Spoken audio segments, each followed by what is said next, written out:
good morning, and welcome to the Fabourite live craft and chat here in my craft room that looks like a dump. Don't look too carefully at things, and certainly don't zoom in on things. So YouTube are having a bit of fun with my time zone settings. I set my time, as I've done for years, for my stream, and then this morning we noticed that it wasn't due until the next day, so I've got to go in and check out what's going there. So I'm sorry for those of you that got confused about the time zones. So yeah, that is fun. We can zoom into things. No, I really hope you can't. Honestly, I hope you can't. So welcome to my craft room. I am still recording in my craft room. I am looking at the craft shed at the moment is in a bit of what's the word? It's in disarray, but in like organized disarray. I've got MLCs sort of sorted and ready to go into the post tomorrow. So if you're in the Mystery Lace Club, tomorrow's the day. There's a couple coming out at once. We're catching up is what's happening. I've been a bit behind and we are catching up. Yeah, the time thing was wonky last week as well. Yeah, and I just thought that was just a one-off thing, but now it's happened 2 weeks in a row. I need to double check if YouTube have changed my time zone again. So they do that. It's like, yay, thanks. We made things better for you. And it's like, no, it was better before. Leanne's craft room. Hey, Leanne, you're in Chantel's craft room now. So Leanne and Sally and a couple of others are regulars to our evening Zoom chats that happen about 9 hours from now. Every night, 7 nights a week we're running them. So if you are up or you are, available, jump in. The links and details are over on the Fabourite Fun Zone page on Facebook. We do it every night. We worked out yesterday that it's been 1 whole month of 7-day-a-week Zoom chatting. Excuse me, sorry, itchy nose. So yeah, it has been fun over there, and this is where the Zoom chatters talked me off the ledge trying to get my crochet edging part of this project done, because it turned out the pattern was wrong, and I'm like, no, it can't be wrong because it's like been around for 4 years. Surely someone would have said something. It turns out no, it had an incorrect count, and there was no way I was ever getting to that count. So it was just like, no, Chantel, we've all done the math. Look, and everyone was being so amazing and so supportive, and yeah, it's all good. So good morning to everybody who is joining the chat. I say good morning. I know it could be good evening for you. Or good middle of the night, depending on where you are, absolutely. Good whatever part of the day you're in. That's the best way to say it, Kathy. I should write that down. The Game Widow says, Chantel panicking is funny. It doesn't feel funny for me at the time. I'm definitely a rage quitter, like that's for sure. You may have actually been the first person to actually count and check the pattern. Well, last night we worked out that it's actually up on Ravelry, which surprised me. I wasn't expecting it to be, because it has a feeling that it's more sewing the yarn craft, but it's definitely got the crochet edge and a crochet join. But we did notice that someone on Ravelry had commented about the stitch count. So yeah, it's always funny after the fact. Yeah, after the fact. I was just like, this project has been long. So making all these squares, that was definitely out of my comfort zone and wheelhouse. And we ended up, the pattern wants you to make 36. I already had 42, so I was going to do a 7x6 instead of a 6x6. And then during the Zoom chat, I don't know how it happened, but I was talked into making it bigger. And I have 84 squares to do. And so once all the squares were done, that was exciting. I'm not sure if you can see them. No, there they are. All the squares are there in the bookshelf, being safe and away from the cat. So once all the squares were made, I realized, okay, this is great. I might need to look up how to blanket stitch because I've never blanket stitched before, which is very evident in my work. I need to point that out. So I'm a beginner blanket stitcher. So we've been blanket stitching, and I now have 1, 2, 3, 4, 5, 6, 7, 8, 9, 10. No, oh, hang on a second. 2, 4, 6, 7, 8, 9. 9 are done. I'm working on the 10th one. So what does that leave? 74 to go. So I had to make a rule. I've had to make a rule to myself, which is you blanket stitch 2, you get to crochet 1. Now eventually I'll run out of blanket stitching ones and I'll just get to crochet.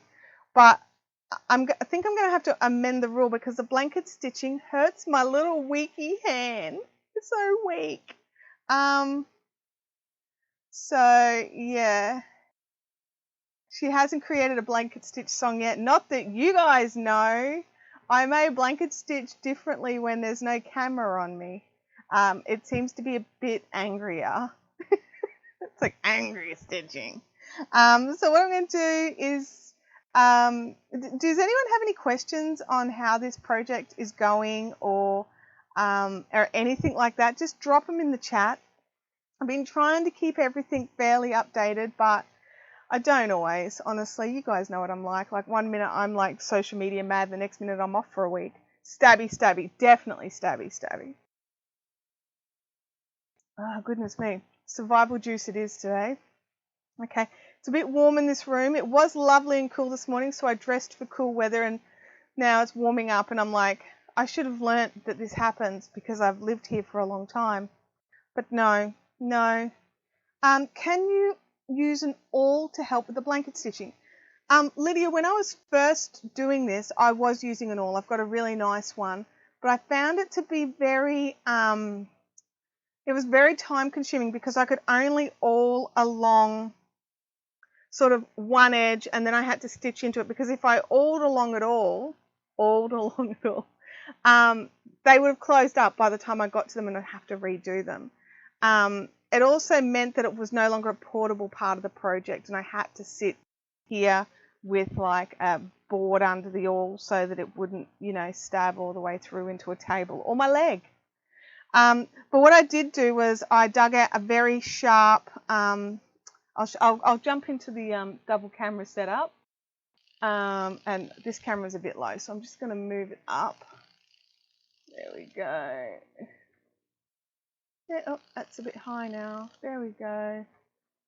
Okay, so I've got this needle here, and it's quite sharp. It looks deceptively not sharp in this. It's very sharp. I've poked myself with it more than once. Oh, and did it again. Like, that was dumb. I don't know.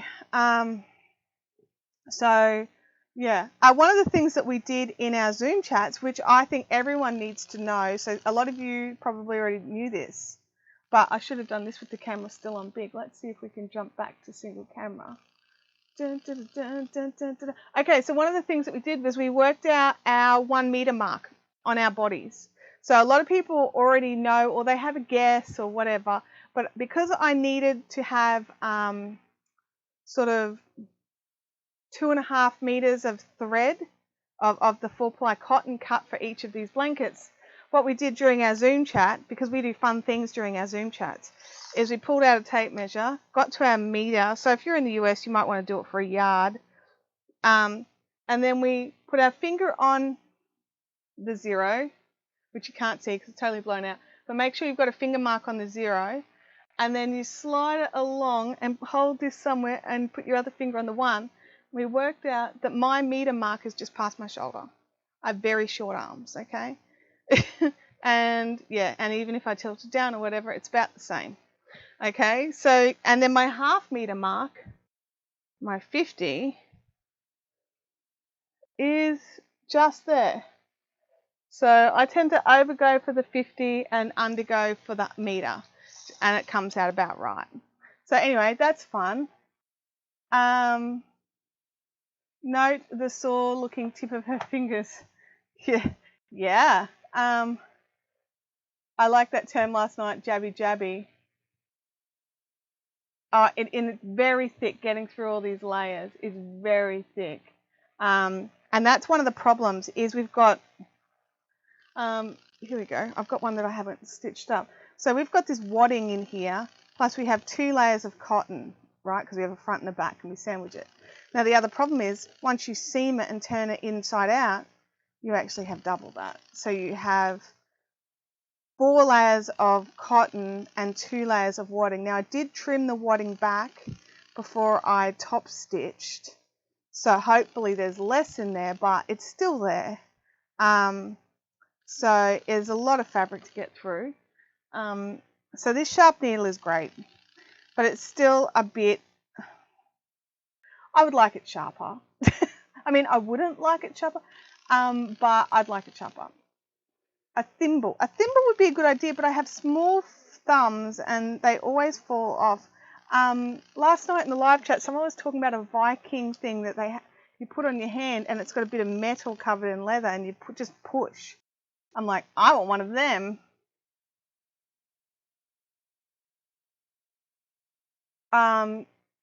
Lydia would use the awl, time consuming, but hands being pain free.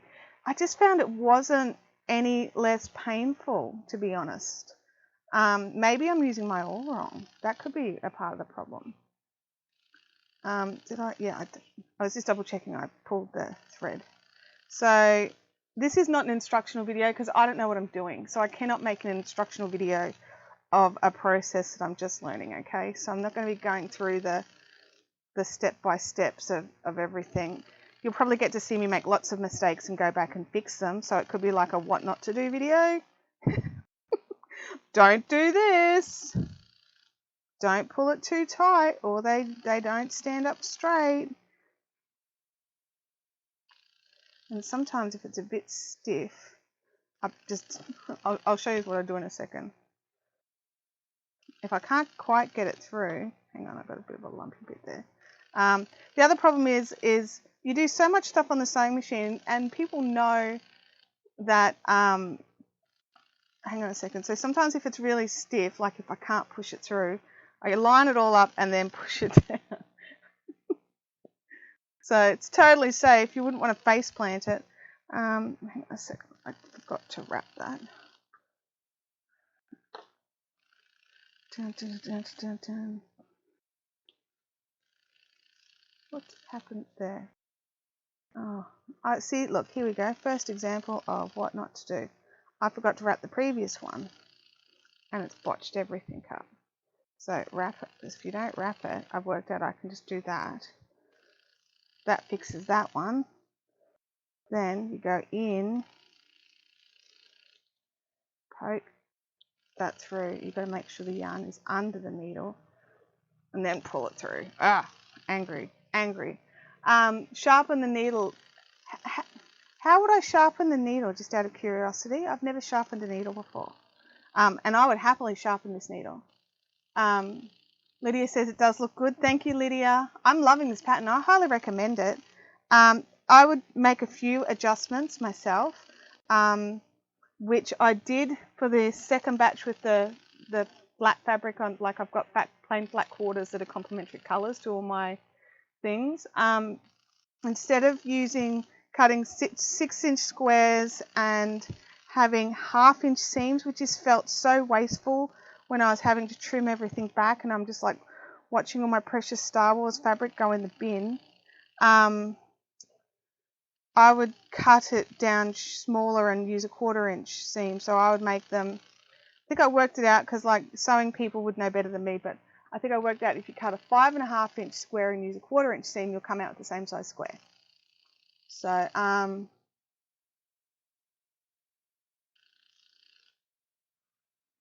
beeswax.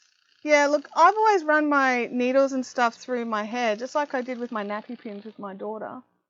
Because it's like your hair is naturally greasy a little bit. Well, mine's a lot. Some people might be less. And it just oils it up a bit. The problem for that for me is then my fingers slide down it. And I get, like it hurts me. I don't know if you can see that. See the marks? So, for me, I think it's more about a sharpness in the point than the gliding. I think it's gliding okay once it gets through the initial 14,000 layers. The 11 billion layers of fabric. I've just got it. There we go. I have some special thread conditioning stuff. Yeah. What would that do? Like for my threads, just out of curiosity. Is it like when you machine knit and how all your machine knitting yarn has always got still covered in factory oil, which makes it glide through the machines easier? Hey, Sue Ellen. I checked my phone at the right time to join. Is it this time every Thursday? Wow, looks great. Not sure if I want to move from wool to fabric. Sue Ellen, it is this time every Thursday, so 10 o'clock, which is about 15 minutes ago, every Thursday for 90 minutes or an hour and a half. I'm with you. I don't know if I'm ready to permanently move from wool to fabric, but what I'm doing here is I made these squares and then I'm crocheting around them, which is way more my favorite part. My favorite part of this process has been this crochet section. But in saying that, it meant that this part got done really fast. Like I did all my squares within a few days. The blanket stitching part, I believe that's going to be what takes forever. I was reading through someone's notes in their project and the blanket stitching definitely stalled them for 12 months. Jen Homer says, I have a little cube of Thread Heaven for cross stitching. I think it's a beeswax thing. It keeps the thread gliding through the fabric, but I don't think it affects the needle at all. I'm using Bendigo cotton, which is a non-mercerized cotton. So do you think it would affect it in a good way or a bad way? I'm not sure. So yeah, I'm using a 4-ply cotton at the moment, or that be a sports weight or a sock weight cotton. For those of you not in, or for those of you in the US.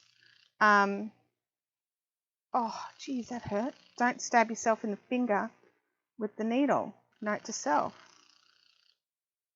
This is about, actually, you know what's more bloody than this for me is, what do you call that? Needle felting. I've got a needle felting thing. I had to go and I bled a lot, so I put it away.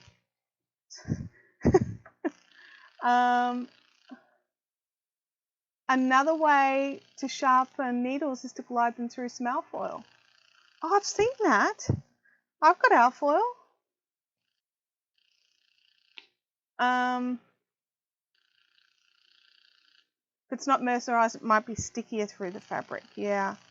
But I really wanted to use this cotton. I really love Bendigo cotton. It's probably my favorite cotton to use. Don't stab yourself anywhere with needles. I agree with you. Needles are not fun. And this one's really pokey and pointy. Also, it's very long. It'd be nicer if it was a bit shorter, to be honest. But in saying that, it gives me something to grip onto, which is come out.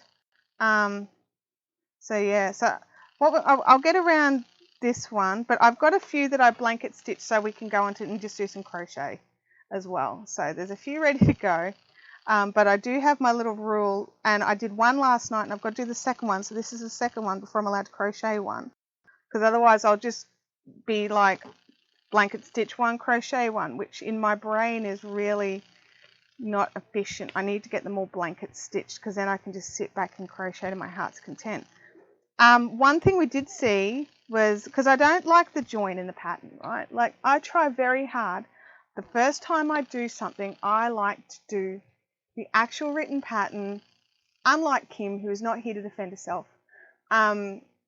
I like to do what the pattern says. So, you know, that's why we're blanket stitching instead of crocheting into it, or any other method. That's why I'm blanket stitching with this thread rather than just using the blanket stitch option on my sewing machine, which would use the sewing thread. I'm going to sneeze. Sorry, guys. Oh, that was a pathetic, lame excuse of a sneeze. Anyway, so yeah, we've got lots of different options for doing this step into fabric, but I've decided that, you know, for the first time around, I'll give the pattern a go. You know, everyone loves the pattern, so why not give the pattern a go? So, oops, sorry, I was just, because what I do is I poke it in a bit, double check that it's coming out on the line I want, and then push it through. But yeah, so there's a lot of options that I would consider going forwards, like say for a second one, because so far I've really enjoyed this process and I'm not averse to a second one. I don't have any more Star Wars fabric, but I'm sure I could find something. Yeah, oh yeah, Bub, sorry. I have got an awl. I've actually got a few awls, but I found that I had to just do one side at a time and otherwise it'd close up. So I just found it frustrating. Like I've got it if I need it, and it's just off camera, and I have needed it every now and again if there's a particularly bad spot. But then I have to go and pull out a you know, like a backing board and all that sort of stuff, and it's not my favorite. It's not as comfortable. And you know what I'm like, guys? It's got to be comfy, right? Christina O says, like cooking the first time, follow the recipe and then fix it the second time. Absolutely. Change it to your taste. Fix the extra too saltiness that most recipes are from my liking. But I do tend to follow the recipe first. That's right. I do it with cooking as well. Oh, Spanish Chick's here. Oops. I remember why I decided not to be a teacher. So poor Kim, she'll be popping in and out. Her kids are, like a lot of us, at home schooling, but she's got a younger one. So she's got to actually, you know, my daughter's in the next room doing her work by herself. My husband's out in his office working. And so she's just plodding along by herself. But Kim's kids are a bit younger and need more supervision and assistance. I'm sure mine could use more assistance, but I can't help. High school now is so different than what high school was like when I was at high school. Okay, I'm got to turn the corner. Corner turning time. I don't know why, but the corners seem to be the easiest. I don't get it, honestly. I would have assumed the corners would be the worst too, but they are not. Guys, I'm going to have to duck off. I need a tissue, so I'm just going to pop my BRB. Keep chatting, and I'll be back in a minute.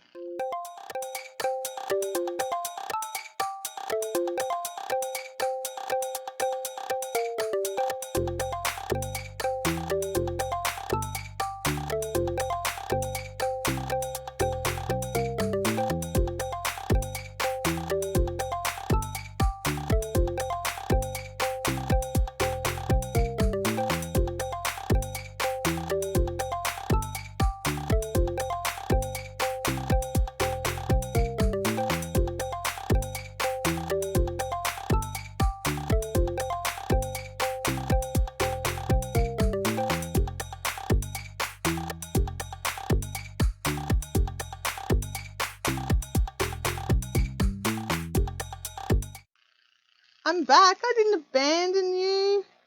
Goodness me, I just desperately needed a tissue. I got a spare though.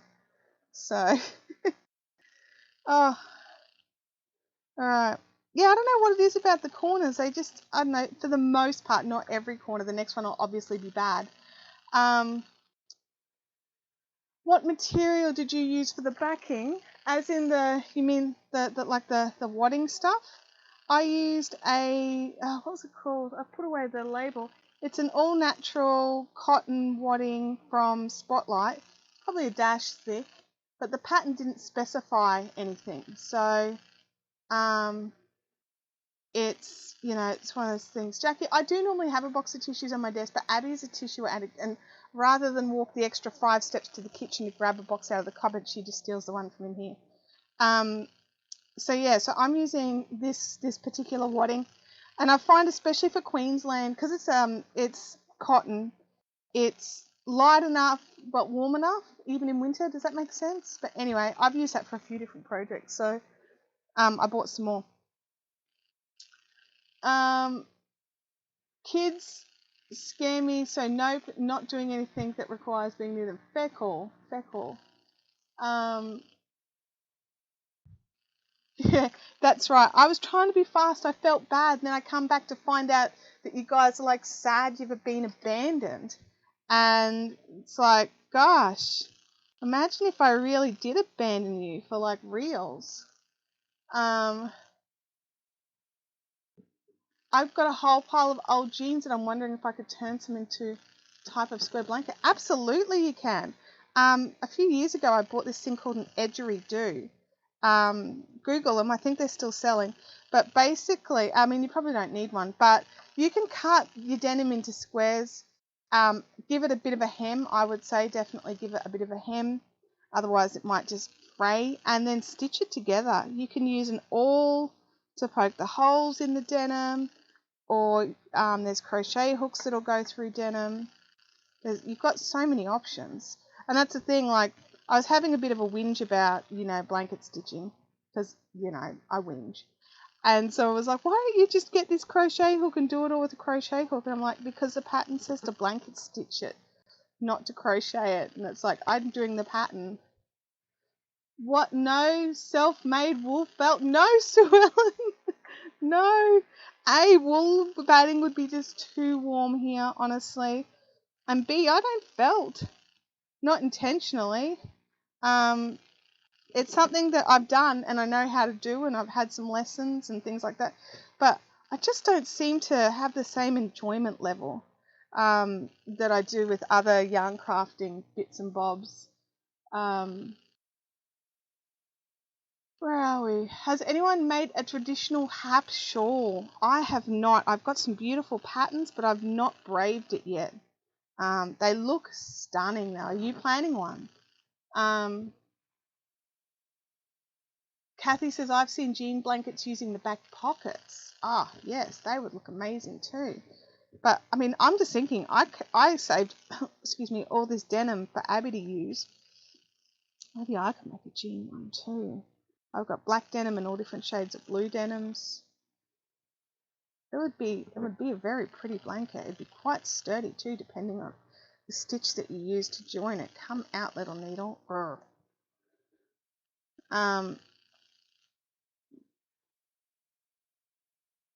So yeah. Rebecca, oh, you ordered a hap shawl kit from England. Lovely. I hope it gets to you quickly. We've been having some problems with post here, but not with couriers. Does that make sense? Like, I had this grey yarn that I ordered took 11 days to get from one state to another. So what, 1100 Ks? Is that about right from here to Melbourne? Or Bendigo? Oh, come out. Ah, there we go. I'm this far from going and getting my Chiaogu Red Heart that they use so that your fingers don't slip when you're tightening your needles, just to see if that helps me pull it through. But I just think this might be just too narrow and it just wouldn't do it. Or my Tupperware jar opener thing, the square of rubberized stuff.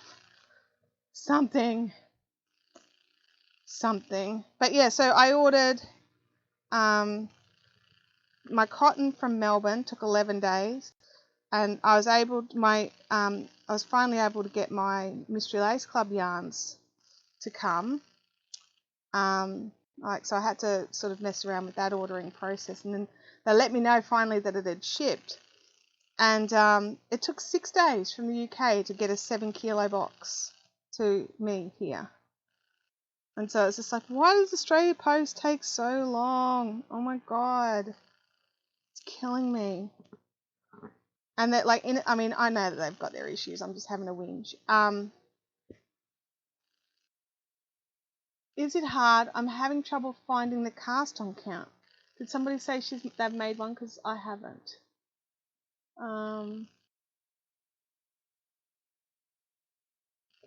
Yeah, Knitspin Girls. I'm talking about the red rubber gripper, the Chiaogu Heart gripper. Look, it'd be worth a try, wouldn't it? I should really go and get one.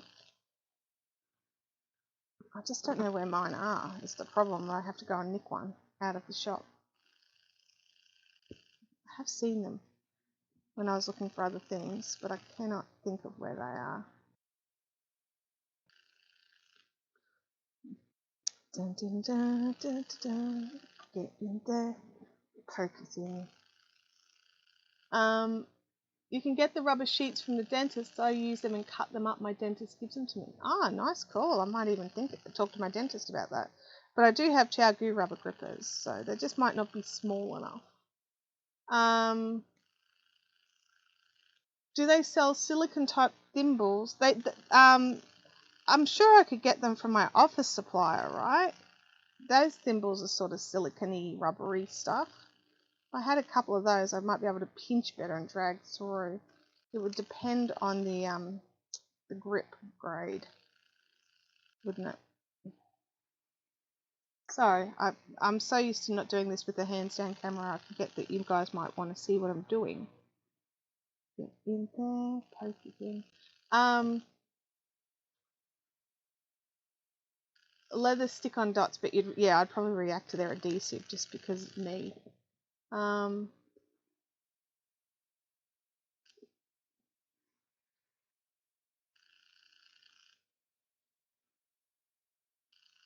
Okay. Just need to detangle this a little.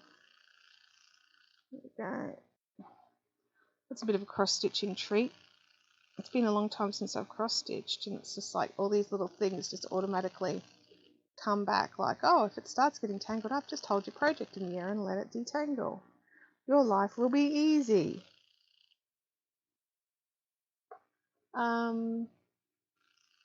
Could you have single crocheted instead of blanket stitched?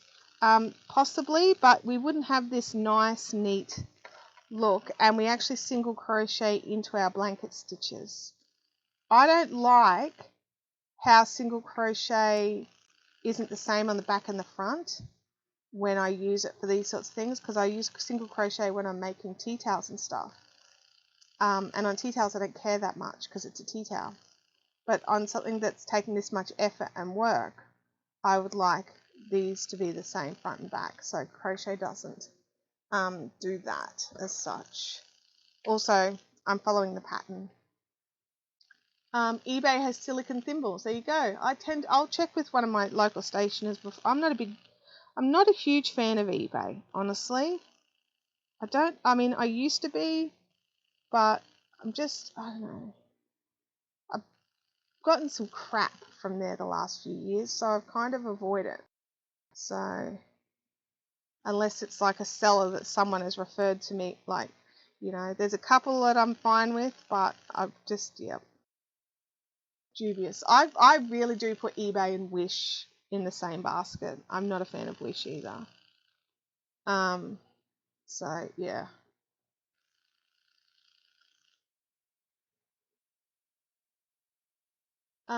Foil will not sharpen it, but it will clean the surface. You can stab into steel wool or emery paper. I don't have steel wool or emery paper. I've got a nail file.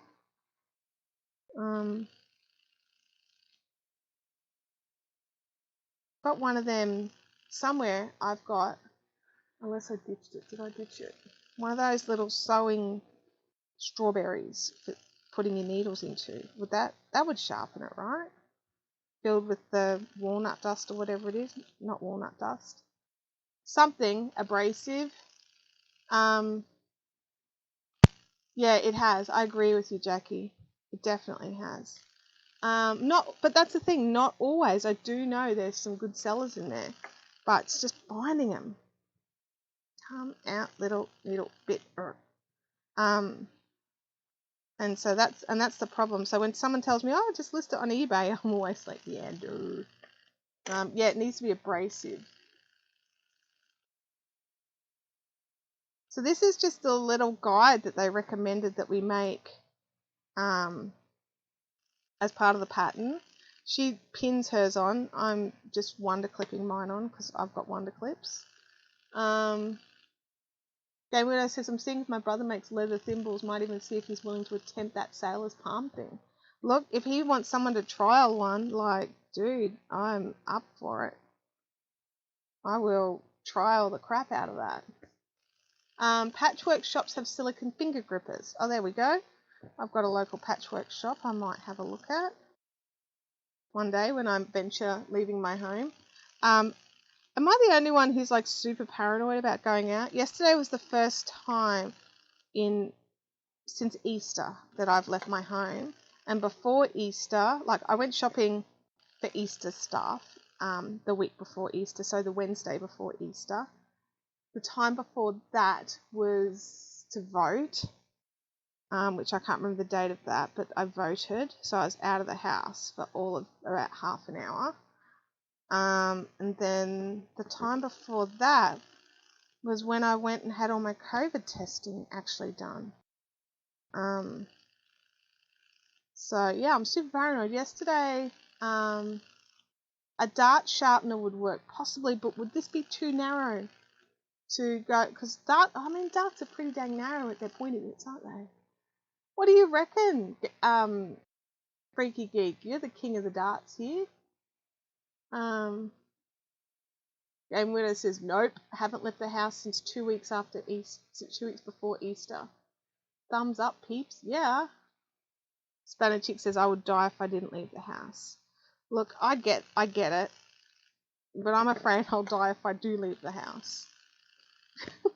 Being high risk does not promote like flouting or pushing the limit on the rules. I'm paranoid about it. Although I think I'm doing parcels this afternoon, so. Whereas my husband's been amazing doing all the parcel shipping for me and doing the grocery shopping and all that sort of stuff. So, you know, I don't want to be too funny. I'm sorry, what do I reckon about what? About would a dart sharpener work to sharpen a sewing needle?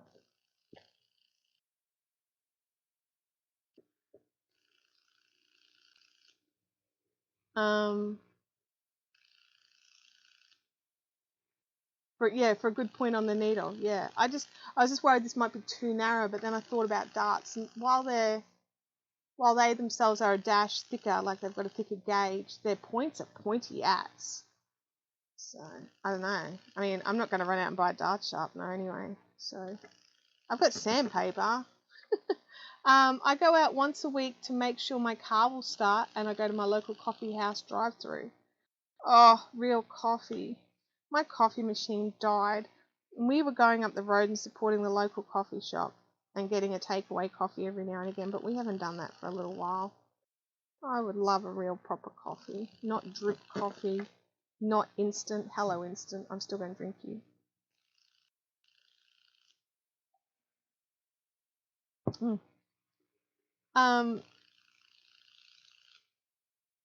Yeah, Freaky's like kind of glad I sort of live alone. I understand that. Jackie says that she's going out about once a week for groceries, etc. But yeah, that's right. You're the only one there. If you don't do it, it doesn't get done. I don't know why my threads twist up so much. I must inadvertently twist the needle without thinking about it. It happened. Oh, wow. Jeez.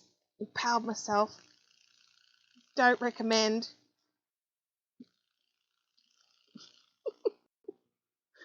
Oh, we're nearly at the end. Oh, yay. We can pick up a crochet hook for a little while. Don't laugh while you do this. Your hands shake. No, Kathy. Look, seriously though, I'm being fussy and I'm being a coffee snob. I've got a drip coffee machine and it works fine, and I've got plungers and they work fine. I just really love espresso, and my espresso machine died. So, I don't like pod. Like that's what I mean. I'm so fussy. I don't like pods. I like real true beans ground through the machine and then making beautiful, beautiful coffee. Are you sure you want to? No, I'm not sure. I'm not sure I want to sharpen needle. I'd probably poke myself even more. For the most part, it comes through okay. I think this is a sharp. Let's sharpen the needle to impale yourself with. No, oh no. It's a bit too spiky, but it's got to be this spiky or it won't get through all this fabric. I live with two high riskers. I've spent the last hour putting my veg and butcher delivery orders in today. Yeah, see, I'm a high risker, so my husband's been doing all the stuff and coming home and getting all scrubby and making sure I don't touch anything. So, been good. I'd suggest a new needle. This is brand new. This is its first project.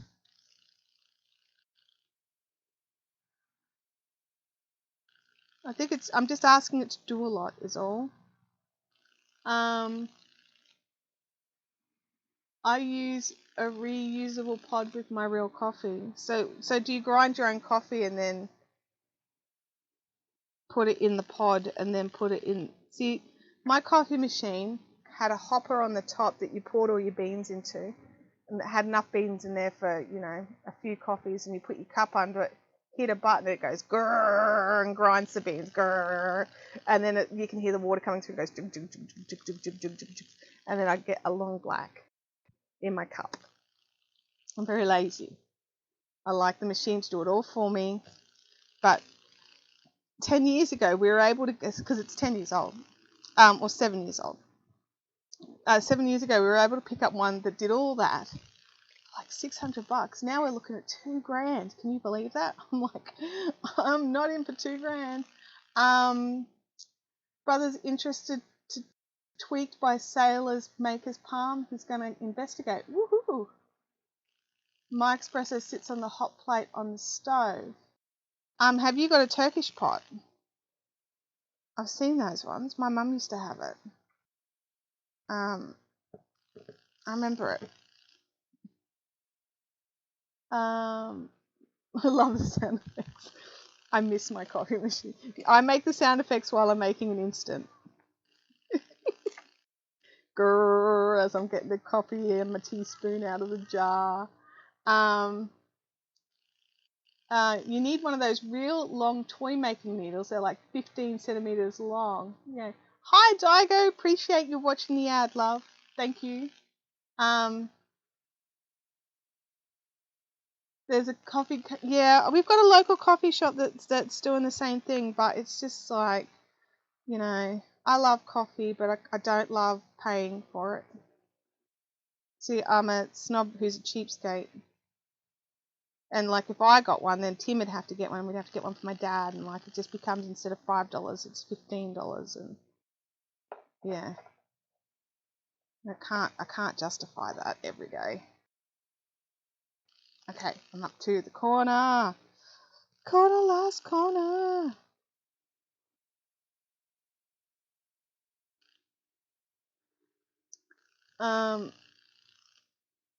Bob says stainless steel. Yeah, it was a stainless steel thing. It was, I don't know how to describe it. And this is from a long time ago, but I remember it had like a tube inside of it where the hot water would come back over the coffee again. You had a lid on it, and you could sort of open the lid and watch it when it first started, but once it really got going, you really had to get that lid on. And then after a little while, you just pour it into your cup. Sally's computer froze. Oh no!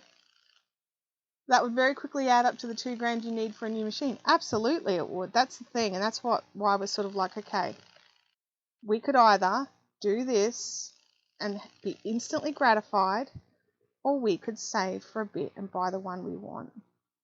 That's kind of what we're doing. Get in the corner. This is the last corner. Now, guys, I just do the lame tie-off thing that the girl in the video does, right? And it's her, like she's the lady who designed the blanket. She's got all these little videos, and she's like, it's not important how you end off because we're going to crochet over it. But I am sure there's probably a proper way to end off a blanket stitch. So please don't judge me. I'm just doing it the way I was taught. Any chance of fixing the old one? Well, look, this is the thing.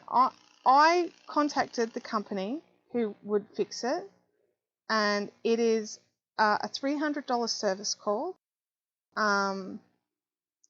So you have to drop the machine off. It's and you pay $75 straight away, whether they fix anything or not, and then they will automatically fix it if it's under $300 to fix it. But the big but, which is probably not such an issue now because it doesn't even work. They will have that coffee machine for weeks before they even look at it. It's a 3-week wait. And I said, well, why don't I book it in, and then when my turn comes up, I'll bring it in. And they're like, no, that's not how we do it. I'm like, well then. But they also said they can't guarantee they can fix it because it's such an old model and they may not be able to get parts. So I might wait 3 weeks, pay $75 and still be told it can't be fixed. Spanish Chick says, I don't know, I'm a big fan of instant gratification. Me too. Oh, Sue Ellen, you had one of those with a see-through top.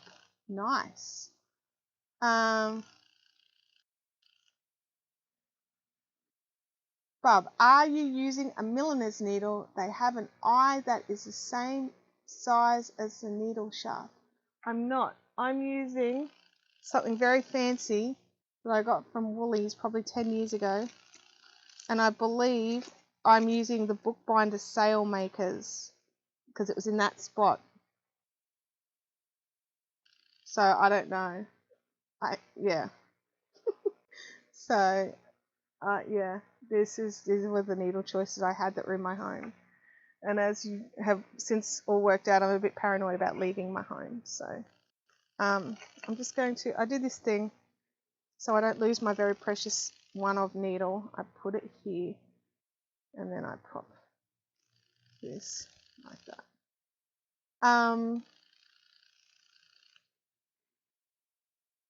Yeah, it's like a Turkish, my mum used to call it a Turkish pot. I mean, I don't know if it was, but that's just what she called it. Di goes on her way back. Alison says hers is metal with a glass knob on the top that you can see the coffee percolating through. Yeah. That a percolator. Because I've got a dripulator. That was a percolator. My coffee machine's an espresso machine. And I've got plungers. So, okay. So let's jump on to the crochet, which is less, blood inducing, apparently. I want to do this one. I mean, I have to do them all, right? But I want to do this one. Let's just move the yarn aside. Okay. Am I going from the inside? Wool needles might be the reason why it's not sharp. Oh, Woolies needles. I mean, judgy. It's what I had. 1, 2, 3, 4. Join with a slip knot. Then single crochet. Oh, hang on. I just got to quickly do a count. 2, 4, 6, 8, 10, 12, 14, 16. 2, 4, 6, 8, 10, 12, 14, 16, 2, 4, 6, 8, 10, 12, 14, 16, 2, 4, 6, 8, 10, 12, 14, 16. Good. All right, I have the right number. I just want to double check. Bury them and get yourself some decent needles. You're probably right. You're probably right. And I'm like the queen of don't cheap out on your tools. You don't want to fight with your tools. Get decent tools. And then I'm like, oh yeah, I just got these Dodge ones from somewhere crappy. Get in there. Get some Jexel steel wool. Just slide the needles into that a few times. It sharpens it. Well, this is the thing. I don't think there's any burrs. It feels very nice. It slides very nice. It's just got to get through a lot. It's the problem. And I do have little weak baby hands that seem to bleed at the drop of a hat now. Ask her why she's counting. Don't ask her why she's counting.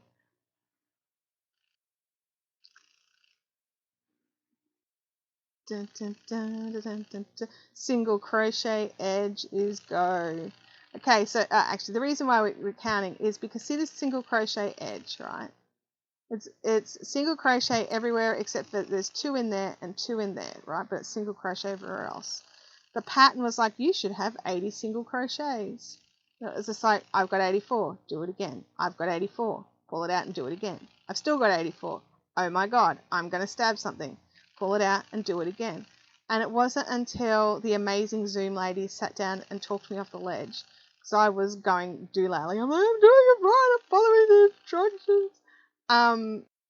And they were like, no, we've done the math. She's wrong. The 84 is right. You need 84. And they're like, just go on to the next round. And I had 84 and the lace fit perfectly. Those bands need more sunshine. What do you mean? Do you mean brighter than grey? I like the grey because it like we've got a lot of like pops of like bright. Hang on, I'll see if I've got some more. I'm attached to a microphone. Here we go. We've got all different colours. So we've got like some red, all different blues, pops of red, bright blue, and then all the way down to more orange. So the grey worked really well. I've got these ones here with like pops of red. So the grey worked really well with it. Also, I didn't want cream and I didn't want anything too girly because it wouldn't work. Oh, you typed too fast. Oh, those hands need more sunshine. As in I need to polish my nails. Is that what you're saying? Or is it I'm just really pale? I don't know. I'm very pale. I probably could spend more time outside.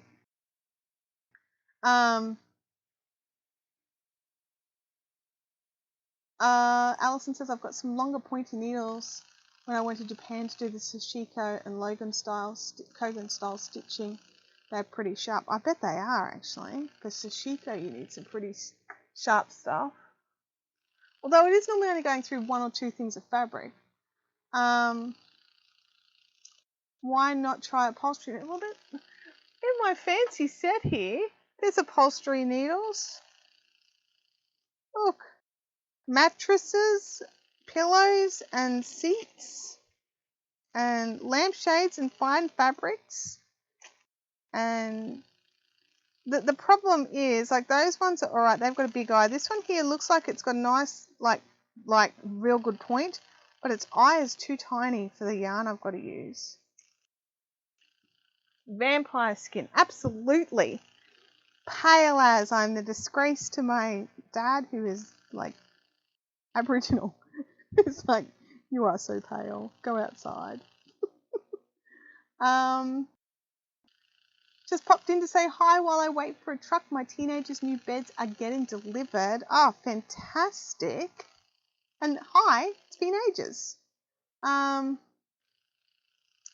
I should probably just get a better brand of needles delivered, right? I mean, I'm probably going to need more than one to get through 80 of these things anyway. Like, right? I know that with my sewing machine, I have to, he's not not at the moment. As he's gotten older, he's gotten lighter, which is kind of funny. we crack up about other things that get lighter as they get older that are on the grass. He doesn't like it when we do that. Sorry, that's a big family joke. What will they become? They're going to become a blanket. It is the High Tea Crochet Fusion blanket. So I've got a link in the description of this video. You can go and check it out. It's got all the instructions, including she's made really very basic but very clear video tutorials. Well, pretty clear video tutorials.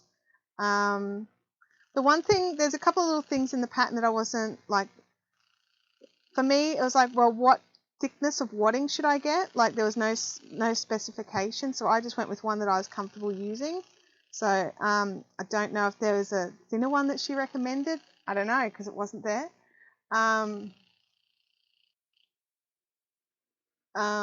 wonder if there's a specific hand quilting needles. That's an excellent question. Oops, I just split the thread. That was dumb. Fix that.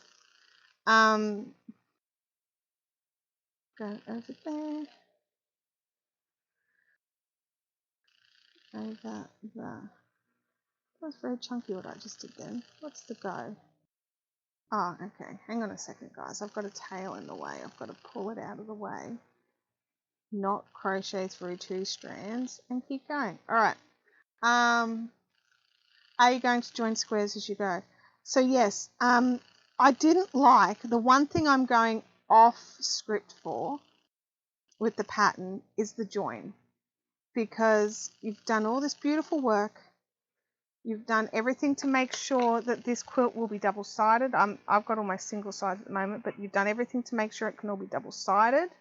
And then a suggestion is to whip stitch everything together. Whoops, space cam, sorry.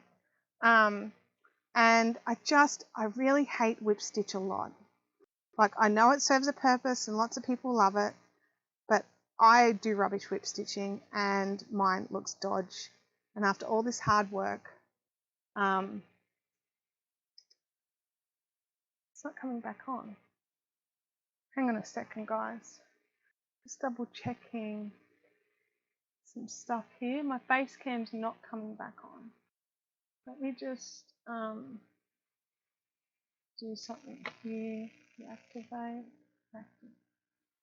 There we go. So there we go.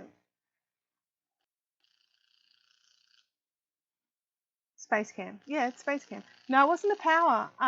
Although the other night the reason it was the power tibbles that unplugged it, because the little, like, the transformer thingy with the 2 cords in it, he unplugged one. That's my cat. No, I don't know why that didn't click back in. It just, I had to reactivate it. Anyway.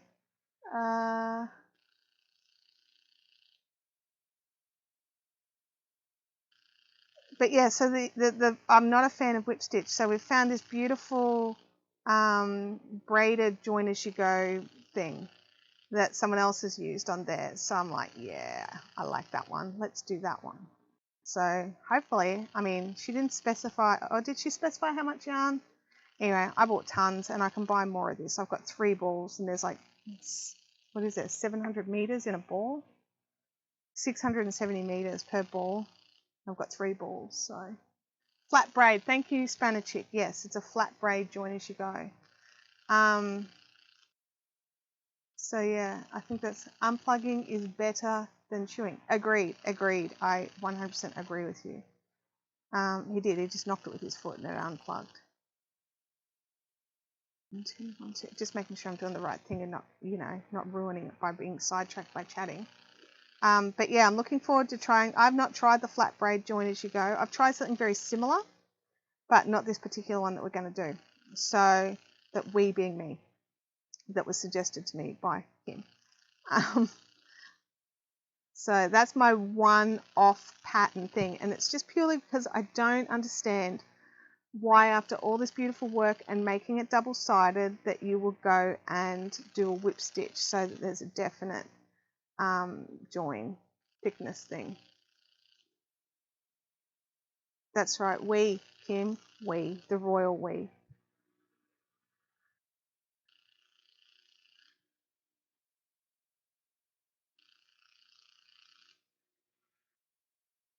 I'm trying to do this from memory. This could end badly.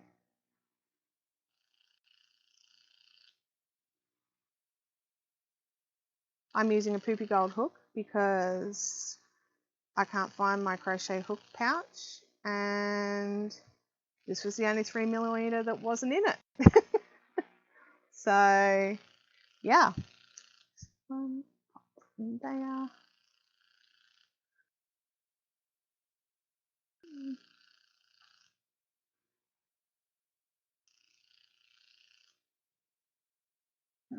Sorry, I'm trying to, I'll get into a swing and I'll be able to talk easier while I'm doing it.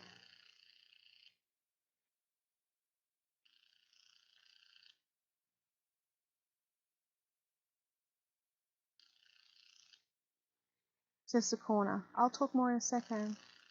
But they're good hooks, so why not? Look, I'm not the biggest fan of the poopy gold. I prefer the rounder, like a more squishy hooks than the flat. I mean, it's a good flat hook. Like if you like a flat hook, this is a good one. They can handle a beading. The metal section goes all the way through. A lot of hooks don't have the hook go all the way down. They sort of put it to there and then go, well, you've got a handle. So Clover have really made a good quality flat hook. It's just flat hooks aren't really my thing. I mean, I use them when I need to.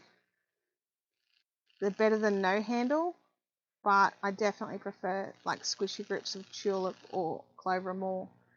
Are you going to be okay with the backs of the crochet stitches showing on the front of the blankets?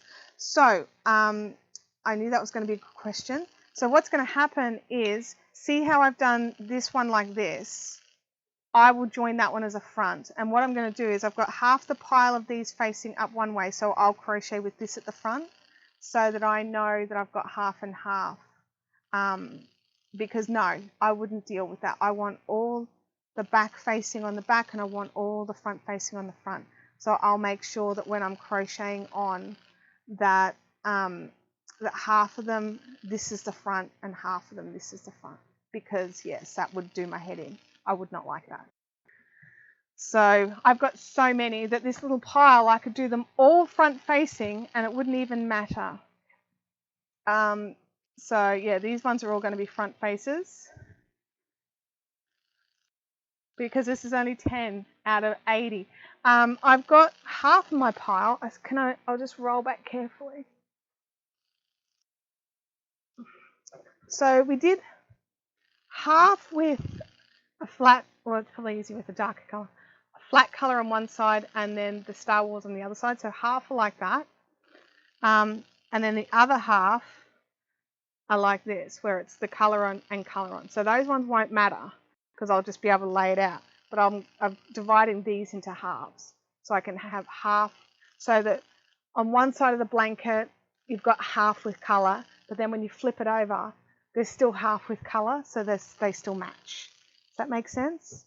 I didn't have enough of the fabric to do it the same way all the way around, so I sort of did what I did. Once you blanket stitch, will you remember which is the front and which is the back? Yeah.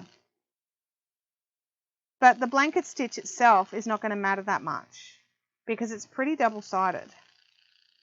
And that won't bother me so much because the only thing that will really stand out as different is which side of the loop is the join. That's not so bad because that's all covered. The blanket stitch doesn't bother me. I'll blanket stitch it all whichever way. What will bother me is the crochet because it's much more in your face. Where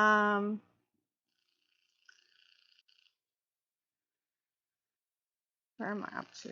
I'm doing that. Okay. Yeah, so I definitely am more comfortable with the crochet portion of this project. Oh, you mean once it's picked up? Well, I can tell just by looking at them which ways that's the back, because I can, like, you can just look at the stitches and instantly know which is the back. But I'll keep them in separate piles, like I'll have 2 piles. Does that make sense? I hope it does. 1, 2, there you go. Yeah, 2.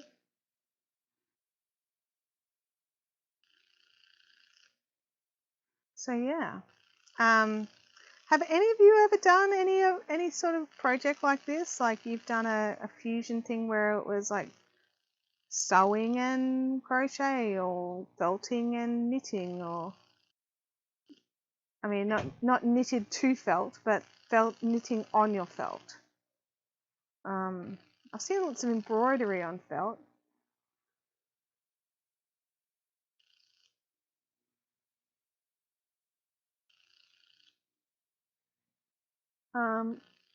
No, not like this. I'm actually finding it, because like sewing's not something I am all that comfortable with. Like I'm getting better at it, but I'm not by any means competent. And I've been doing it off and on for years. I used to make a lot of stuff for my daughter.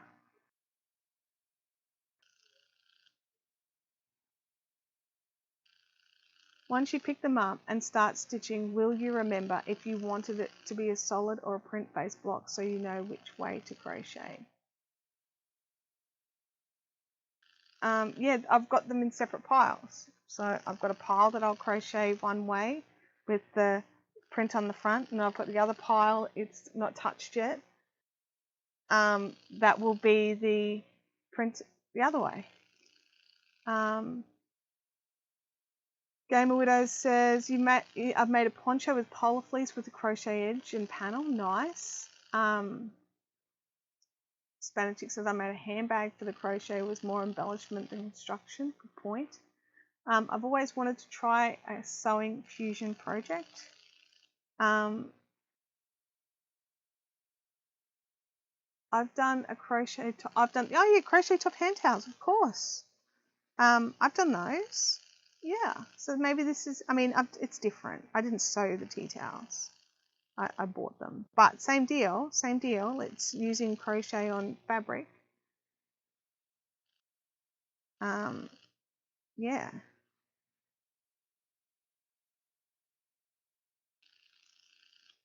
No, it's really fun, honestly. And while the blanket stitching is not my favorite, I like the effect of the blanket stitching. It'll also teach me to get better at blanket stitching. Lydia says, apparently with this isolation, my sewing machine is now a permanent piece on my dining table. Me too. Spanish Chick says you could weave your own towels and then crochet them. I could, but I'm not gonna. Because I'm lazy. Oh, what have I done here? I'm missing a stitch. Did I skip one too many somewhere? Let me see. Oh, I see what I did. Back here, they should have been in the same hole. But I put them into the next one. So you do your 2 chains. They actually go into the same space. Whoops! Whoops, guys. This is what happens when I don't focus. Yeah, my sewing machine now lives on my dining table for now. I have another project that I want to do, and so I'm sort of leaving it out to remind me. I want to make a wrap dress. I'm a bit nervous about that. I've made garments for my daughter, and I've made like sort of fancy dress outfits for myself, but never made something that I would want to wear and wash and wear and, needs to survive being washed. Been making project bags instead of finishing projects. I just make more bags. Yeah, like that works, right? You've got somewhere safe to store them in then at least, right? I'm okay with that logic. I am definitely okay with that logic. Yeah, so I've got my pattern, got the instructions. I've got fabric that I could use that was in my stash, but I'm thinking I want to go out and get something different for the first one. I just think wrap dresses can look really pretty if they're made right, and I'd like to try and make one right for me, if that makes sense. And they're pretty and they're easy to wear, and I can sneaky add some extra stitches so that it's not as gapey as some of them are. That's kind of my goal here. Mine's going to get its own table when I get my craft room probably set up. First time ever I can do this. Oh, that sounds exciting. I was actually looking, I've got this table just here, but there's another one next to it that's currently got stuff on it and stuff stored, and I was like looking at that thinking that'd be a good spot for the sewing machine, but then I remembered that under that table is where I store all my knitting machines. It's like there is no leg room, so that wouldn't work. So that's not ideal. I've been tossing up whether to pass on my knitting machines, but I worked really hard to get one of them in particular. It's a Brother Bulky, so it does worsted weight yarn, and it's the big metal one, and I've got a matching ribber for it, and actually it was like not cheap, even second hand it was not cheap, and so I'm just like, I don't know if it's held its value. And it is handy if I just want to make, like Abby used to wear like these little A-line skirts, like knitted A-line skirts, and I could see as she gets older she might be interested in them again because they're quite fashionable. So we'll see. Yeah, I need to find somewhere else. No, knitting machines do not go in a shed. That's sacrilege. That's like saying stick your spinning wheel out in a shed. Knitting machines will die. They'll get rusty and die, and you won't notice it happening.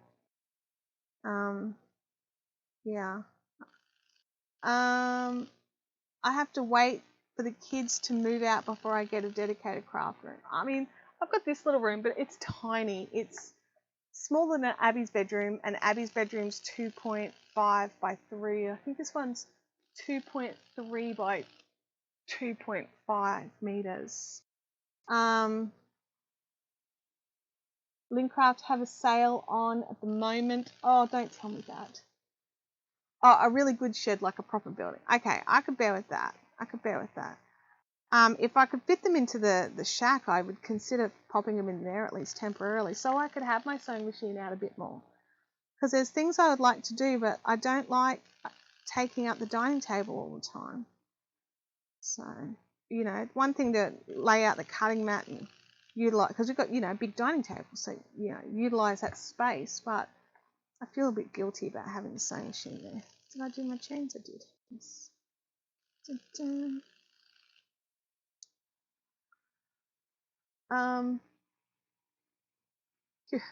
My kids have said they won't move out. Yeah, my daughter has mentioned this as well, about how one minute she's either like, I'm never moving out, I will live here forever, because we only have one child.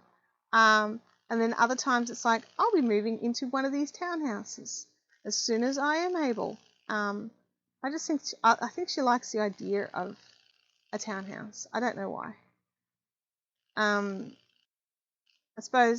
think as long as she's been alive, let me think, since she was 2, we've lived in this house, so, yeah. Knitspin Girl says, I live on my own. My whole house is a craft room. Oh, I love that.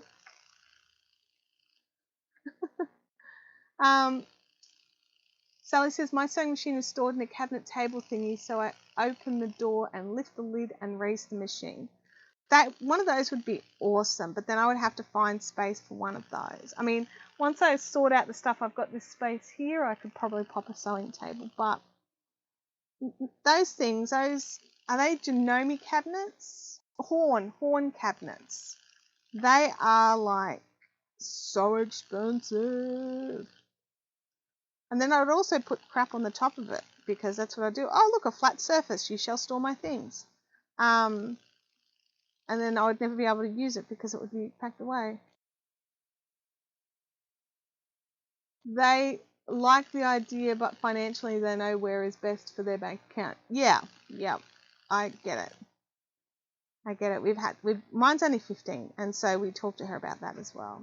Like, why pay rent if you don't need to? You can stay here with us until we get sick of you and go, that's it, get out. So, yeah. I think it'd be different if we had more. We'd be like, right, who's going first? Someone's got to go. We can't handle all of you. Well, hello, Longtail. It's in the laundry room at the moment. We'll eventually move it into the spare room craft room. Yeah. I'm a bit funny about equipment being in like a humid... I mean, I suppose you're in a different state than me. Laundries up here are just... Well, especially mine. It's so humid, and I wouldn't put anything in there except for a washer and dryer and something that I don't care about. I actually don't care about the washer and dryer, really. Like, if we're being honest. Mine was a hand-me-down from my mum when she upgraded. Mine is a second-hand machine as well, but I did buy it from a friend who upgraded herself to a schwanky, beautiful machine. Not that this one's schwanky and beautiful too. Need space for a cutting table. Need kid and husband to move out. I love that so much. Oh dear. 1, 2, in you go, little thingy. Run another corner until they stop working and then you care. Oh, I'm sure. I am sure. Then I care a lot. Why are you not working? It's the only reason you're allowed in my house is because you do a job. Do your job. I hate it when the dryer doesn't work. Oh, sorry, the table is a hand-me-down. I understand. Yeah, I keep an eye out for those horn sewing cabinets, just second-hand and stuff like that. But usually people only get rid of them once they're trash. And you're just like, dude, if it doesn't lift up, what's the point? Like, I'm not going to give you $300 for a sewing cabinet that the table raiser bit doesn't work anymore. I'm not dumb. I don't know if it's fixable. And if it's fixable, wouldn't you have fixed it? So, yeah. Aldi have a drop leaf table. What does that mean? Is that a sewing table where you can drop? I don't know. What is that?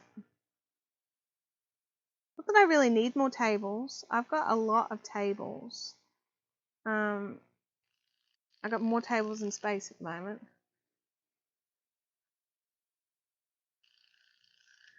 Because Abby ditched one of her desks. She had 2 in her room. She went down to 1. I like desks, like 2 desks. She's 2 of these IKEA tables. And she went down to 1. So we've got, and I dropped one when we rearranged this room. We got rid of a big corner table. So they're sitting out in the patio. Hopefully not dying. I should probably find someone who wants that one. I've got all the legs now.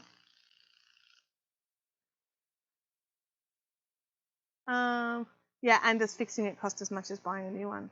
I mean, that's the thing. That is the thing.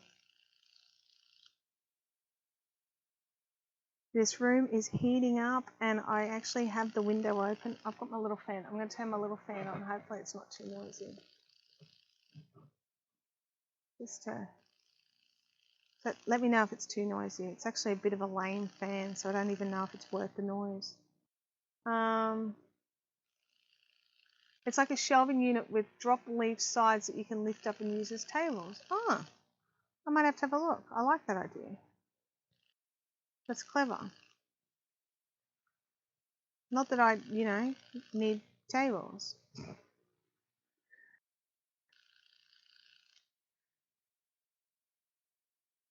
Dun, dun, dun, dun, dun. Get to the edge. We're plowing through this, guys. But then after this, I have to do another blanket stitch one before I'm allowed to do another one. Freaky says, I had a table like that. Leaf part gets weak after a few years of use. I can imagine it would. Its little drop-down legs would not be as stable or as strong as the body.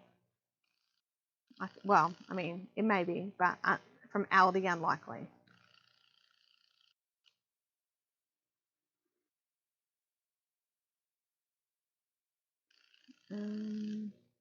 Yeah, same hole. I'm like, oh, I can't remember what I'm supposed to be doing. Oh my god. There we go. We're nearly around. Look, we're nearly around to the side. Oh, look at that. The second one from there only has half a shell. Guess what that means, everybody? It's frogging time.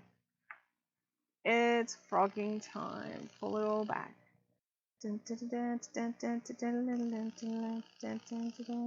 Frog the stuff. Pull it all the way back. Oh, I did it twice. I've done it there as well. Ah, my gosh. Not concentrating. Pull it all out and make spaghetti.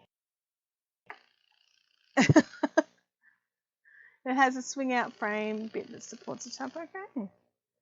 Frog it. Oh, there we go. Okay, like that bit's correct. No, it's not. Look, I didn't even do the 2 chains there. Gosh. Alright, well, lucky we had to frog it anyway because that would have annoyed me. Okay. Oh, look, we're back to the start again. Oh, 2 chains. In we go. Oh, dear. Oh, well. I'll get there. Yarn crafts is not a sprint. It is a marathon. And that's the point, right? If we wanted to do it fast, we'd do something else. We would not do this. Oh, so disappointed. I was like, got 1 blanket stitched and 1 crochet during the live stream today. Unless I crochet like the wind, I don't think I'm going to be getting this finished. 1, 2, 3, before the end of today's live stream. I need a drink. Look at my little pile of spaghetti. Sad.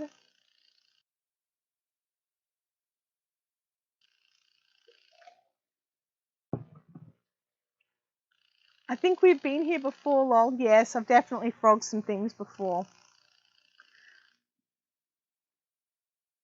1, 2, 1, 2, 3. Now I'm like super paranoid. I'm like, oh, make sure you do all the things. That's all right. It's the first time I've tried doing this intricate level of work with stabbed fingers on camera. Frogging makes me croaky. It seems to, apparently. I think it's the emotion. I get the, you know, the whole frog in your throat thing. I'm like, oh, I've got to pull it all out. Oh, it's so sad. Oh, man. I'm going to get really good at this particular lace edging. Yeah, I mean, either that or I'm going to go insane, which, you know, distinct possibility. Oh, dear. 1, 2. There we go. We are doing this. Now, whoever thumbs down me, did they end up fixing it or am I got thumbs down before the live stream even started. Like, that is just rude. Like, I understand people thumbs downing something, they don't like it. But what did they not like about my live stream that had not started? Really?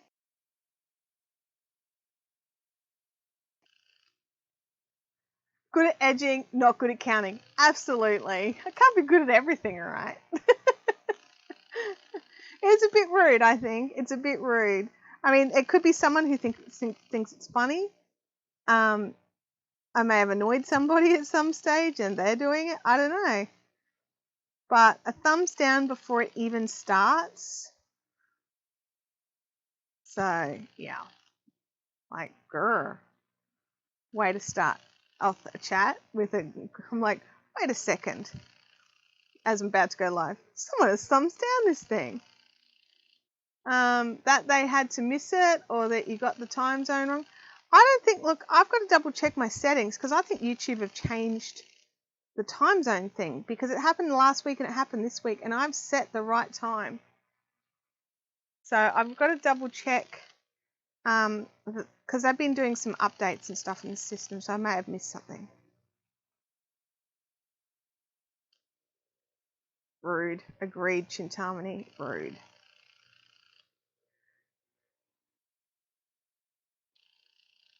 But, you know, got us to talk about them, didn't it? Don't worry about the algorithm. Oh, I know. Absolutely, Leslie. You're right. It doesn't matter whether someone thumbs up or thumbs down. YouTube don't actually look at thumbs downs as negatives. They look at a thumbs down as engagement, and it is equally weighted with a thumbs up. And I agree with you on that regard. But in my heart of hearts, it's still a bit like, really? That's just mean-spirited. So, but I also know that it's really easy to accidentally do. So I know that, you know, it happens sometimes. There's discussion in like the YouTube backend that is like if you thumbs down something, you need to comment about why you are thumbs downing. I think that would be cool if that worked because you could use it as a learning tool as a creator. You could look at it and be like, okay, they didn't like this, but not just, but because we do know that some people send their, you know, not to me, obviously, because I don't have these kinds of haters, but there are definitely people out there like larger creators who have like hunting parties where they'll go and like neggle over somebody's page and do thumbs downs and write bad comments and stuff like that. And so they're looking at it as a way to combat that, not for poor Chantel who got one thumbs down. Leslie says, I didn't say not to hunt them down and delete them. I mean, good point. Good point, you didn't. It does rather sound like fun, doesn't it? Just double checking I'm doing all these right. That they're actual shells and they're not half shells. Which I should probably have checked a bit more often last time. Oops, need another yarn over because they're double trebles. Yeah, it does sound rather like fun, doesn't it? Blip and blip. There we go. So what have you guys got planned? Like, I know a lot of you are still working or got kids at home, and so you don't actually have extra time. Oh, thank you. Let's see if we can make it work back up this time. Yep, there we go. I don't know why it didn't work back up last time. That's weird.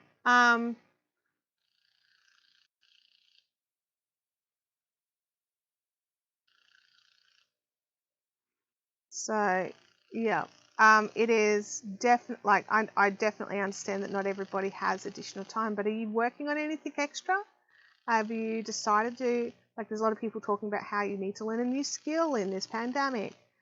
And I know not everybody has time for that, but even if you, like, even before the pandemic, I was always trying to learn new skills, and I learned blanket stitching.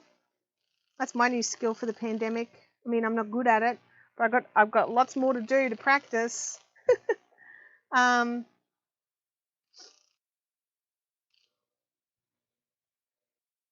Half-baked shells. Yeah, they're not half-baked shells.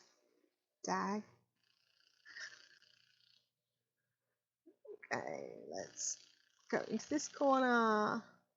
Diamond dots for Sally. Sally's been learning diamond dots. Diamond dots are fun. Freaky Geek is learning how to follow along in a cow. Oh, that's awesome. Are you enjoying that, Freaky Geek? Chintami is cleaning off my old work desk. I'll soon have room for my overlocker. Now to just work out how to use it. I mean, overlockers are daunting. I've never used one. Game Widows is warping up a rigid header. Awesome. Have you woven on a rigid header before, or are you learning something new on a rigid header? Leonie says, I made focaccia for the first time. Nice. Holly says, I'm trying to get through my whips. Not going well because I seem to find more projects to start. I have no idea what you're talking about. Oh dear. I've got an update for you guys too on some of my existing projects. So I have not been able to get more of the spring cotton that's very blown out, that I've been using for my Spin Your Granny. So those two little piles there with the pinks and the whites. But what I did work out was that the spring cotton in this colorway is just parchment, which is another color that I can get, which I actually have. Hang on.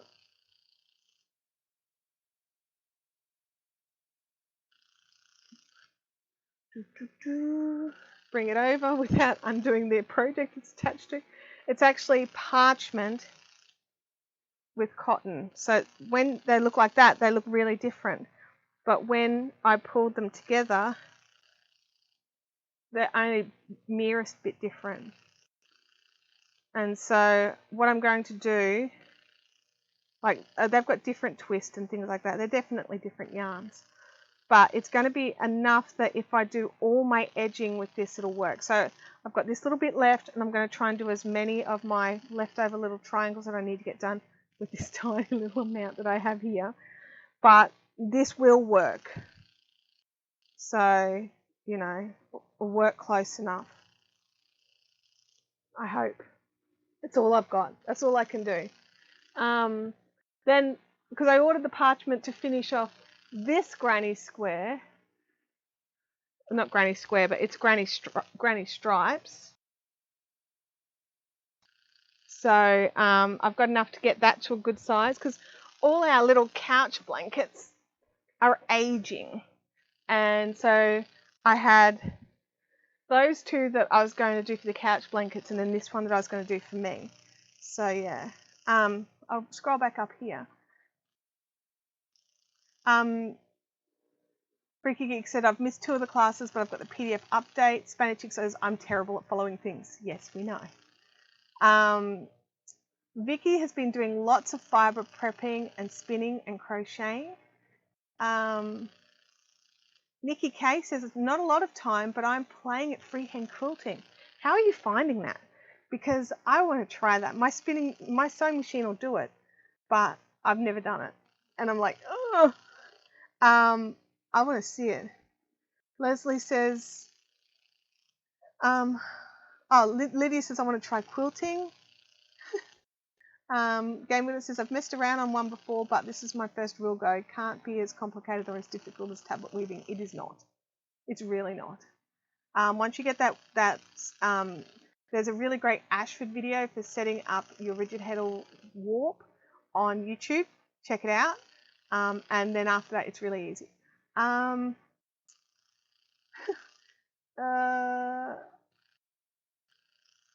watching Quilting with Jelly Rolls on YouTube. There's some great videos out at the moment. There's a new channel that I've just started following called Quilting After Midnight or something like that. And she's really funny. And I like her. She's cool. Where are we at? Not very good yet, but practicing with the hope that it gets better. Are you using, I've seen stencils, or are you just like literally going freehand? Love things 1 and 2. Oh dear, stop calling your children things. I like that. I have 2 more rows and then I'm finished with my virus crochet shawl and I'm working on a jumper with my hand spun. Nice. Everyone's got some good projects going. We're heading into winter here in Australia, which is kind of funny. Up in Queensland, we don't get a real winter. But other parts of Australia do. They get proper winter and even snow. We get like, oh, was it winter yesterday? Okay. Like, oh, look at that. You needed to wear a long sleeve t-shirt for the whole day. Oh, socks were handy in your totally lino house. Just freehand, less stressful, yeah. I saw actually that Quilting After Midnight chick. She made I don't know, I'll have to find it. I'll find the video and I'll throw the link in the fun zone. And she made like this scrappy quilt that, I mean, it was scrappy for her, but it was all like the leftover bits of jelly rolls from other projects. And so she had all these whole strips that she didn't want to ditch. And so she cut them into sizes and then she laid 3 that way and stitched them together and then 3 the other way. And so then would tilt them so you didn't have to try and line up seams and stuff. But then she went and freehanded in each little individual section to practice different. It was like a base that she made for practicing freehand quilting. So you could just have it like a little, like that, I don't even know, like 3 or 4 inches lengths of stuff. Knit Spin Girl says, I think winter was on a Tuesday last year. I think so too. Yeah, we're supposed to be getting a cold snap this weekend, which will be really nice. Freaky Geek says, I should get spinning again for my sweater yarn. Start to finish, my hands will have made it all. Oh, wow. That's an amazing plan. Just practice your quilting. It's a muscle memory thing. I can imagine it would be. Oh, did I 2-chain? I did not. Lucky I looked. I just got back into what I was doing. I can see the time, you guys. I want to finish this square. So we've got one we did. And I'm nearly there. So I'm happy to stay for a little bit more. I think winter is here already for Sally, who's in South Australia. It's definitely not here in Queensland yet. Although last night, I definitely needed a blanket for sleeping under. It just got that tad cool. Not when I first went to bed, but later. I got up in the middle of the night because the dog was making noises, so I went and checked out what she was doing. She was having a party. She was like a teenager, like, oh, hi, you're awake, can we play now? And I'm like, no, go to bed. Stop being noisy, girl.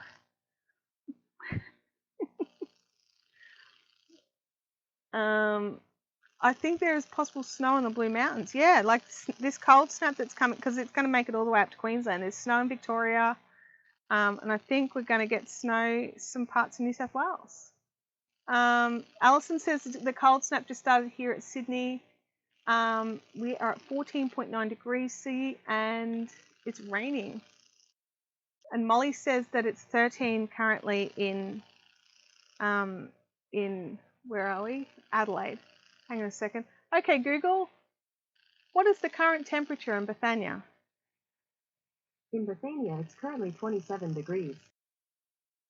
27 degrees for me at 11:30 in the morning. Oh, I've done something wrong again, haven't I? I did. Look at this. I just went around it like it was a normal shell and it wasn't a corner. Oh, my Lord. Pull it back. Pull it back. Rip your work out and pull it back. Oops, come to the little thing. Okay, we can do this. We can totes do this. I see why I was confused. That one shouldn't have gone in there. That one goes in here. There we go. Done. Look at that. Legend. Fixed. All fixed. The thunderstorm this afternoon, then cool for the next 4 days. That'll be nice. I wouldn't mind some rain. My fruit trees need it. And I don't want to get out there and water them if I don't have to. Have to. That's properly English. I totally heard. Yeah, there's a distinct possibility that I use a Spider-Man themed song as an undertone for some of my doing songs because I don't know, it works. Ripping crochet is so much easier than ripping knitting. I 100% agree with you. It's just because it's only one live stitch at a time.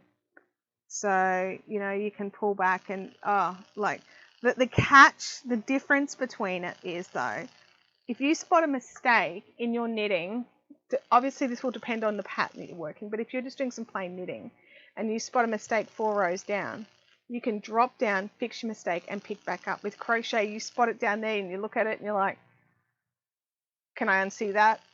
No, I can't unsee it. And you have to pull out all 4 rows to get to it. So yeah, that's the catch. Like, it's definitely easier to frog back in crochet than knitting, but you also have to do it more if you make mistakes. Like me, I make mistakes. Than in some knitting that you don't need to frog, you can just drop. Molly says the sun's trying to come out. It's because the sun's all here, like burning us Queenslanders to like little cinders. Lydia says, I stop breathing when I see a knitting mistake and drop and leave for a while. I wonder if I'm going to zoom in and circle it. Look, I mean, I wasn't going to say anything, Kim. I thought that, you know, I don't want to keep harping in over the fact that people I know zoom in and circle stuff and send it to me and say, hey, you need to fix this thing. I wasn't going to mention it, but now that you have, Chintami says, my crochet shawl, if you make a mistake, you can't bodge it, you have to crochet, pull back and redo it. Yeah, look, the problem for me is I can't unsee the mistake. Like, if I realize there's a mistake and it's something that's visible, like every now and again, it'll be like in chains or something and I've got 3 instead of 2.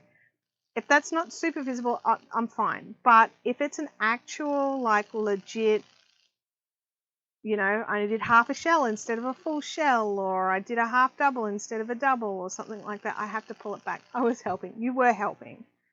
And I didn't realize I had missed a thing on that particular instance. Like here, I've done double crochets instead of triple crochets. Fix that. Ha ha ha. There we go. I give it away so I don't have to look at it. I mean, there's that. Definitely. If you use circular knitting needles, you can thread through the hole in the lifeline and just follow it as long as you knit. As long as you're not using stitch markers, you can. Otherwise, you need to run your lifeline separately. Otherwise, your stitch markers get caught in your lifelines. It's not a mistake, it's an embellishment. Well, no. It's It's just a mistake.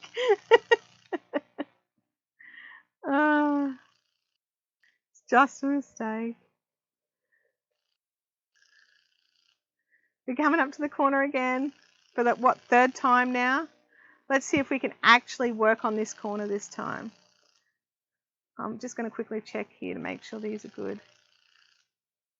You know, so I don't jinx myself. Oh well, I tried. Yeah. Look, the reality is you may be able to look at it and not see the mistake, but I might miss it over and over again, but once I've seen it, I can't unsee it. Does that make sense? Let's get that one. Oh, here we go. We're working into it for the first time. I can tell because the stitches are tight. Let me just double check, make sure everything's looking good. I don't want to get too excited or anything.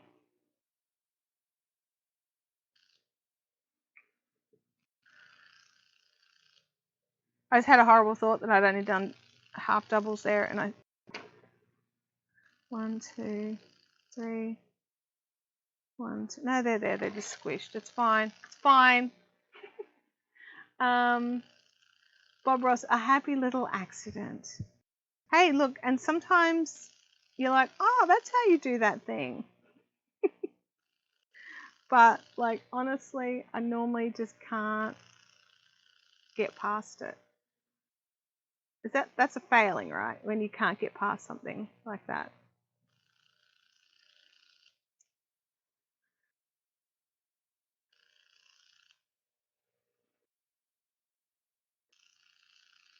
I'm nearly there. Just checking that I'm going into the right space around here.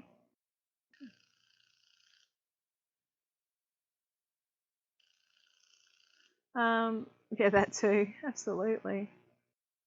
1, 2. We're nearly there. Look at that. We've just got to get to here.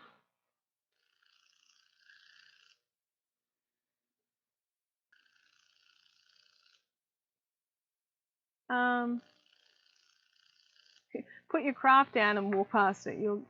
I refused to frog back about 5+ rows because it did stocking stitch in the middle of a row instead of garter.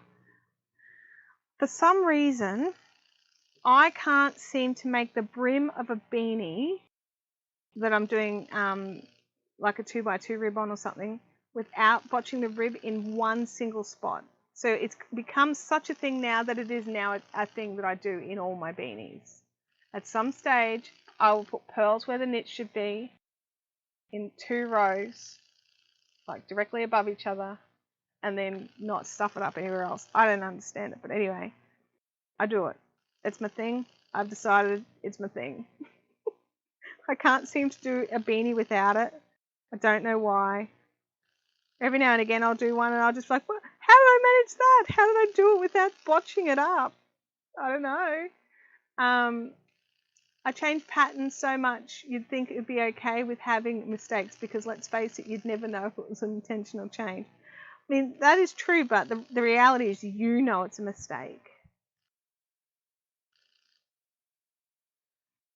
So, you know, because you know.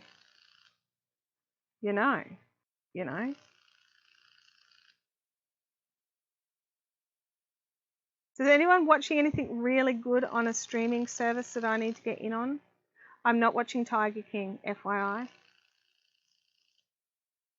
That's called, like, yeah, okay. A signature feature, that's right. It makes me sound like a uni bomber or something like that. It's totally my signature. Doing some bodgy stitches. Oh, sorry, I whacked the camera. 1, 2, in we go. Da, da, da. And then here. This is the fast bit coming up. One there. One there. One there. And then a single crochet. Alright. We're on to the next round where we do 5 chains. Except these corners. They get 6 into the chain spaces. Then on to 5. That goes in the top of the ear.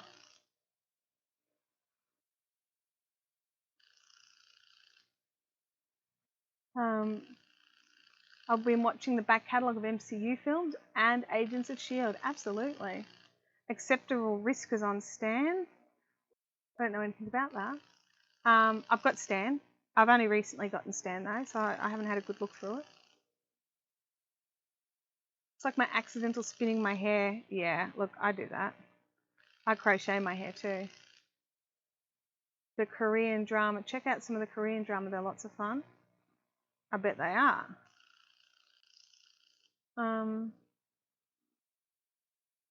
They found they are in space in the future. Hang on a second. Is that Acceptable Risk? I don't know. The Lethal Weapon series on Amazon Prime. Is it good? Like, I love the Lethal Weapon movies. And the actors look good, but I'm just like, I'm nervous. Like, really? Is it going to be good or is it going to be bad? What ply is that cotton? You may have said, it's a 4-ply. Bendigo 4-ply in Glacier.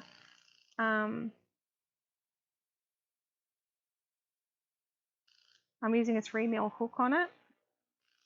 I'm a bit of a loose crocheter though. So, you know, to get a similar tension, you'd probably need a 3.25 or 3.5. Maybe, unless you're also a loose crocheter.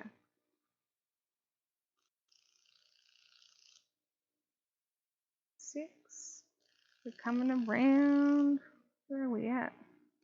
We're getting there.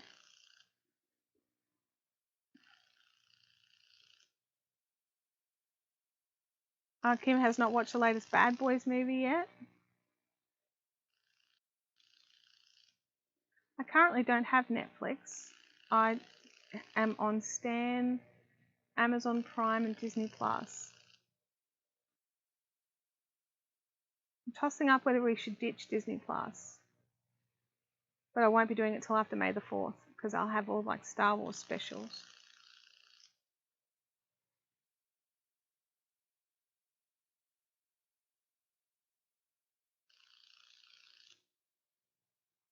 There's a new season of Call the Midwife on ABC iView. I got partway through the first season and then got lost. I missed something and then I came back and I'm like, hang on a second, there's new people and I don't understand it. I need to watch it from the start again. That's what happens to me generally, is I'll be watching something on television, I'll miss the occasional episode, can't get my head around what's going on, and stop watching it because I want to watch it from the start again. Tony Robinson is doing a series about Britain's cathedrals. Yeah, I like him. I liked him in Time Team, but I definitely prefer him as Baldrick. Oh, I'm done. Hang on, go back. I'm like, why can't I crochet into the next single crochet because there's chains in the way? Because we finished. We're finished. This is it. Join on. Single slip stitch. Trimmy, trim, trim. Careful you don't cut a cord. We did it! Another one down. I think.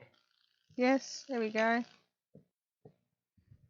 Yay! That was torture. Oh. Yeah, I could always watch Blackadder. Absolutely. Clone Wars, they drop a new episode each Friday. Oh, I haven't actually watched any Clone Wars. I heard that when Star Wars brought out the latest 3, they decided to make the Clone Wars no longer considered canon, and I hadn't actually had a chance to watch it. How many more? 1, 2, 3, 4. So that would mean there's 80 more. 80 more to finish. Why am I making so many again, Kim? Like, I think it's going to be a queen-size blanket by the time I'm done. I like Tony Robinson. He's good. And I like how he brings his humour into everything he does to a degree. All right, my lovely lady friends and non-lady friends. I'm going to call it quits. If you want to come and hang out with us on Zoom and continue chatting at night, by all means, grab the details from over on the Fabourite Fun Zone on Facebook. I'm going to go and have a drink and see if I want to do another blanket stitch so I can earn another crochet square. Yeah, I did. I wanted it bigger than knee rug. I know. But it's going to be a lot. All right. I'll catch you all later. Be good.